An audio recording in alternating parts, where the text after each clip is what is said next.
মধ্যপ্রাচ্যের রাজনৈতিক মানচিত্রে এখন যা ঘটছে তা রীতিমতো চমকপ্রদ।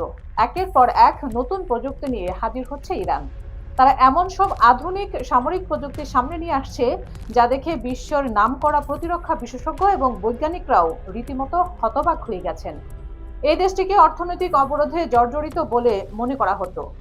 সেই দেশেই কিভাবে এতটা উন্নত সামরিক প্রযুক্তি তৈরি করলো, এই প্রশ্ন এখন সবার মনে। প্রথমেই যে জিনিসটা নজর কাটছে সেটা দেখতে একদম সাধারণ একটা পলিথিনের বেলুনের মতো। হ্যাঁ, একদম যেরকম বাচ্চারা খেলে সেরকম বেলুন। কিন্তু এটাকে হালকাভাবে নিলে বড় ভুল হবে। আসলে এই নিরীহ দেখতে বস্তুটির পেছনে লুকিয়ে আছে অত্যাধুনিক প্রযুক্তি। বিভিন্ন গোয়েন্দা সূত্র এবং প্রতিরক্ষা বিশ্লেষকদের প্রতিবেদন অনুযায়ী এই বেলুন আসলে ইরানি বিজ্ঞানীদের একটি অসাধারণ সৃষ্টি। এটা মূলত গোয়েন্দা নজরদারির জন্য তৈরি করা হয়েছে। চিন্তা করে দেখুন তো, একটা সাধারণ দেখতে বেলুনের ভেতরে লাগানো আছে অত্যাধুনিক রাডার সিস্টেম এবং আলট্রা হাই ডেফিনেশন ক্যামেরা।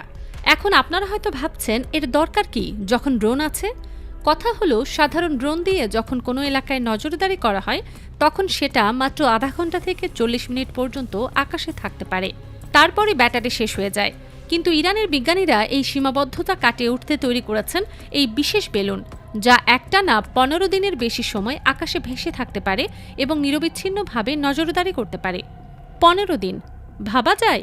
কিন্তু সবচেয়ে ভয়ঙ্কর দিক হলো এর অদৃশ্য থাকার ক্ষমতা।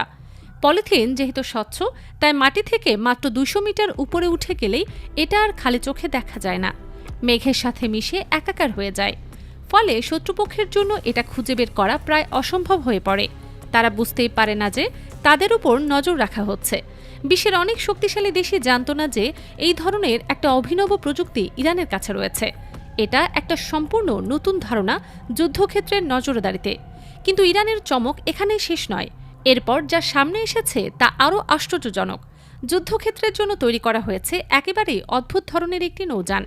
সহজভাবে বলতে গেলে এটি একটি বিশাল আকারের ভাসমান ট্যাঙ্কের মতো, যা সমুদ্রে জাহাজের মতো চলতে পারে এবং প্রয়োজন হলে সরাসরি সৈকতে উঠে মাটির উপর দিয়ে চলতে পারে। এই ধরনের উভচর যানবাহন প্রযুক্তি সাধারণত রাশিয়া বা আমেরিকার মতো পরাশক্তিদের কাছে দেখা যায়। এটা তৈরি করতে অত্যন্ত উন্নত ইঞ্জিনিয়ারিং এবং প্রযুক্তির প্রয়োজন হয়। তাই এমন একটা জটিল টেকনোলজি যে ইরানের কাছে থাকবে এটা কেউ কল্পনাই করেনি। এর সামরিক গুরুত্ব অপরিসীম। সাধারণভাবে যুদ্ধের সময় সৈন্য এবং অস্ত্রশস্ত্র নামাতে হলে জাহাজকে বন্দরে ভিড়তে হয়। কিন্তু যদি সৈকতে কাদা থাকে অথবা কোনো বন্দরে না থাকে তাহলে সমস্যা হয়ে যায়। ঐতিহ্যবাহী জাহাজ সেখানে কাজ করতে পারে না। কিন্তু এই উভচর যানটা সরাসরি পানি থেকে উঠে মাটিতে চলে আসতে পারে। এর সবচেয়ে ভয়ঙ্কর দিক হলো শত্রুকে ধোঁকা দেওয়ার অসাধারণ ক্ষমতা। শত্রুপক্ষ বুঝতেই পারবে না কখন হঠাৎ করেই তাদের সৈকতে সশস্ত্র সৈন্য এবং যুদ্ধ সরঞ্জাম নামিয়ে দেয়া হলো। এটা একটা সামরিক কৌশলের দিক থেকে গেম চেঞ্জার। কিন্তু এরপরে যে প্রযুক্তিটা সামনে এসেছে সেটা আরও চমকপ্রদ। ইরান তাদের মিসাইল সিস্টেমকে কোন লেভেলে নিয়ে গেছে তা এই নতুন প্রযুক্তি দেখলেই বোঝা যায়। ঐতিহ্যবাহী মিসাইলের ক্ষেত্রে যেটা দেখা যায় সেটা হলো মিসাইল ছোড়ার জন্য একটা বড় লঞ্চার গাড়ির প্রয়োজন হয়। কিন্তু ইরানের এই নতুন সিস্টেমে সেরকম কোনো ভারী গাড়ির দরকার নেই। শুধুমাত্র প্রয়োজন একটি বিশেষভাবে ডিজাইন করা স্ট্যান্ড বা দাঁড়ানোর জায়গা। সিগন্যাল পাওয়ার সাথে সাথেই এই মিসাইল স্ট্যান্ড থেকে তীব্র গতিতে উড়ে যায় লক্ষ্যের দিকে। এই পদ্ধতির সবচেয়ে বড় সুবিধা হলো একটিমাত্র স্ট্যান্ড ব্যবহার করে পরপর কয়েকশো মিসাইল লঞ্চ করা সম্ভব। খুব দ্রুততার সাথে একটার পর একটা মিসাইল ছোড়া যায়। আন্তর্জাতিক প্রতিরক্ষা বিশ্লেষকদের প্রতিবেদন অনুযায়ী এই ধরনের সরলীকৃত কিন্তু অত্যন্ত কার্যকর মিসাইল লঞ্চিং প্রযুক্তি বিশ্বের অন্য কোনো দেশের কাছে নেই। এটা সম্পূর্ণভাবে ইরানের নিজস্ব উদ্ভাবন। কিন্তু ইরানের প্রযুক্তিগত অগ্রগতির সবচেয়ে চমকপ্রদ দিক হল তাদের রোবোটিক্স সেক্টরে। ইরান পুরো মধ্যপ্রাচ্যের যুদ্ধের চরিত্র বদলে দিয়েছে যখন তারা যুদ্ধক্ষেত্রের জন্য বিশেষভাবে ডিজাইন করা রোবট সামনে নিয়ে এসেছে। মধ্যপ্রাচ্যের বর্তমান রাজনৈতিক এবং সামরিক পরিস্থিতিতে ইরান যে এমন একটা অত্যাধুনিক যুদ্ধ রোবট তৈরি করতে পারবে সেটা অনেকেই ভাবতে পারেনি। এই রোবটটি দেখতে ছোট হলেও এর ক্ষমতা অসাধারণ। একে মূলত যুদ্ধক্ষেত্রে সৈন্যদের সহযোগিতা করার জন্য তৈরি করা হয়েছে। যেসব বিপজ্জনক জায়গায় মানুষ সৈন্যদের পাঠানো ঝুঁকিপূর্ণ সেখানে এই রোবট পাঠিয়ে দেয়া হয়। এর ক্ষমতা শুনলে সত্যি অবাক হতে হয়। এই রোবট স্বয়ংক্রিয়ভাবে গুলি ছুড়তে পারে, ছোট আকারের মিসাইল লঞ্চ করতে পারে, এমনকি এতে ব্যবহার করা কৃত্রিম বুদ্ধিমত্তা বা এআই প্রযুক্তির কারণে এটা নিজে নিজে পথ খুঁজে বের করতে পারে এবং সিদ্ধান্ত নিতে পারে। এটা কোনো সায়েন্স ফিকশন সিনেমার গল্প নয়, এটা বাস্তব। ইরানের প্রতিরক্ষা শিল্পের এই অগ্রগতি সত্যি চোখ খুলে দেওয়ার মতো, কিন্তু তাদের উদ্ভাবনী ক্ষমতা এখানেই থেমে নেই। সমুদ্রপথে নজরদারির জন্য তারা তৈরি করেছে একটি অভিনব নৌযান। দেখতে এটা একটা ছোট্ট খেলনা নৌকার মতো মনে হলেও এর ক্ষমতা বিস্ময়কর। এটা সৌরশক্তির সাহায্যে চলে বলে মাসের পর মাস পানিতে ভেসে থাকতে পারে। জ্বালানি শেষ হবার কোনো সমস্যা নেই। সূর্যের আলো থেকেই এটা শক্তি সংগ্রহ করে নেয়। গোয়েন্দা সূত্র এবং প্রতিরক্ষা বিশ্লেষকদের মতে এই ছোট নৌযানগুলো ইরানের পুরো সমুদ্র সীমা জুড়ে টহল দিয়ে বেড়ায়।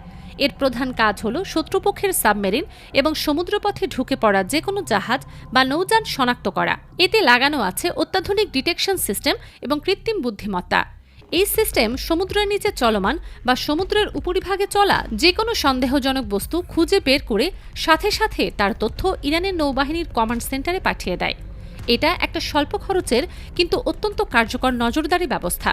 তবে ইরানের সবচেয়ে চমকপ্রদ উদ্ভাবন হয়তো তাদের নতুন ধরনের ড্রোন প্রযুক্তি। এই নতুন ড্রোনটি ইরানের আগের সকল ড্রোন প্রযুক্তিকে ছাড়িয়ে গেছে।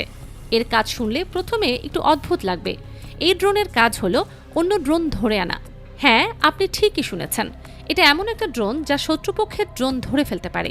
শুনতে বিচিত্র মনে হলেও এই প্রযুক্তি সত্যি কাজ করে। এর ব্যবহার পদ্ধতি খুবই সহজ। আপনার শুধু একটা ড্রোনকে শত্রুর ড্রোনের দিকে তাক করে লঞ্চ করতে হবে। তারপর এটা নিজে নিজেই শত্রুর ড্রোনকে ট্র্যাক করবে, ধাওয়া করবে এবং নিমিষের মধ্যে মাটিতে নামিয়ে আনবে। সামরিক বিশ্লেষকদের প্রতিবেদন অনুযায়ী এই ড্রোন ঘন্টায় ৩২০ কিলোমিটার বেগে চলতে পারে। তাই শত্রুর ড্রোন যত দ্রুতই চলুক না কেন এটা তাকে ধরে ফেলতে পারে। এই প্রযুক্তি ড্রোন যুদ্ধের ক্ষেত্রে নতুন একটা মাত্রা যোগ করেছে। কিন্তু মধ্যপ্রাচ্যের চলমান উত্তেজনাপূর্ণ পরিস্থিতিতে ইরান সবচেয়ে বেশি ব্যবহার করেছে আরেকটি চতুর প্রযুক্তি। এটা মূলত শত্রুকে বিভ্রান্ত করার এবং ধোঁকা দেওয়ার একটা কৌশল। যুদ্ধের ময়দানে হঠাৎ করে দেখা যায় আসল ট্যাঙ্ক বা মিসাইল লঞ্চারের মতো দেখতে কিছু যানবাহন এগিয়ে আসছে। শত্রুপক্ষ ভয় পেয়ে যায় এবং তাদের উপর আক্রমণ শুরু করে। কিন্তু কাছে গিয়ে বা আক্রমণ করার পর বোঝা যায় যে এগুলো আসলে সত্যিকারের যুদ্ধযান নয়। এগুলো বাতাসে ভরা প্লাস্টিক বা রাবারের তৈরি নকল মডেল। এই ধরনের ডিকয় বা প্রতারক মডেল সবচেয়ে বেশি তৈরি হয় চীনে এবং ইরান সেগুলো কিনে নিয়ে এসে কৌশলে ব্যবহার করে। এই নকল যুদ্ধযানগুলো দেখতে একদম আসল জিনিসের মতো। এগুলো হালকা প্লাস্টিক বা রাবার দিয়ে তৈরি এবং ভেতরে বাতাস ভরে এমনভাবে স্থাপন করা হয় যেন দূর থেকে দেখলে মনে হয় এগুলো সত্যিকারের ট্যাঙ্ক, মিসাইল সিস্টেম বা আর্টিলারি। এমনকি রাডারেও এগুলো অনেক সময় আসল জিনিসের মতো সিগনেচার দেয়। এর ফলে শত্রুপক্ষ তাদের দামি মিসাইল এবং বোমা নষ্ট করে এই নকল লক্ষ্যবস্তুতে। এটা একটা অত্যন্ত কার্যকর যুদ্ধ কৌশল যা শত্রুর সম্পদ নষ্ট করে এবং তাদের বিভ্রান্ত করে। ইরানের এই সব প্রযুক্তিগত অগ্রগতি দেখে এখন বিশ্বের প্রতিরক্ষা বিশ্লেষকরা নতুন করে ভাবতে বাধ্য হচ্ছেন। একটা দেশ যাকে দীর্ঘদিন ধরে অর্থনৈতিক অবরোধে রাখা হয়েছে, যে দেশের সাথে পশ্চিমা বিশ্বের প্রযুক্তি আদান প্রদান নিষিদ্ধ, সেই দেশ কিভাবে এতটা উন্নত সামরিক প্রযুক্তি তৈরি করেছে? এর উত্তর লুকিয়ে আছে ইরানের নিজস্ব বৈজ্ঞানিক গবেষণা ও উদ্ভাবনী ক্ষমতায়। তারা হয়তো বাইরের প্রযুক্তি পাচ্ছে না, কিন্তু নিজেদের বিজ্ঞানী এবং ইঞ্জিনিয়ারদের দিয়ে নিজস্ব সমাধান খুঁজে বের করছে। এটা একটা বার্তা দিচ্ছে যে প্রয়োজন এবং চাপের মুখে একটা জাতি কতটা সৃজনশীল হতে পারে। ইরানের এই সামরিক প্রযুক্তিগত অগ্রগতি মধ্যপ্রাচ্যের ক্ষমতার ভারসাম্যে একটা বড় প্রভাব ফেলছে। এটা নিশ্চিত যে আগামী দিনগুলোতে এই অঞ্চলের রাজনীতি আরও জটিল হবে।